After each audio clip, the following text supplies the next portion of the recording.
Apa beza SSPM Plus dengan SSPM Prime? Mana lagi berbaloi? Share dari post video ni untuk rujukan masa depan. Pertama, SSPM Plus ada 6 pakej untuk anda simpan secara konsisten setiap bulan. Pakej bermula serendah RM30 hingga RM500 sebulan. SSPM Prime tak ada komitmen minimum. Boleh masukkan duit ikut kemampuan.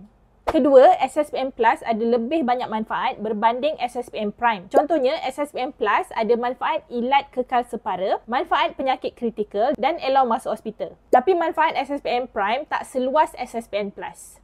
Ketiga, sumbangan takaful serendah RM10 je sebulan untuk SSPM Plus. Tapi SSPM Prime percuma kalau ada simpanan RM1,000 ke atas. Keempat, kedua-dua akan dapat pelepasan cukai pendapatan sehingga RM8,000. Tapi SSPM Plus ada tambahan pelepasan sehingga RM7,000 ikut sumbangan takaful. Kelima, anda boleh dapat insentif masuk IPT sehingga RM10,000 dengan SSPM Prime jika layak. SSPM Plus tak dapat. Last sekali, anda boleh buka akaun untuk diri sendiri, anak kandung, anak jagaan yang sah sahaja bagi SSPM Plus. SSPM Prime ada tambahan untuk mana-mana rakyat Malaysia yang berumur tak lebih 29 tahun. Yang dah buka akaun SSPN, cuba share sikit pengalaman anda dekat komen. Follow Excited.my di semua media platform untuk info terkini, sahih dan terperinci setiap hari.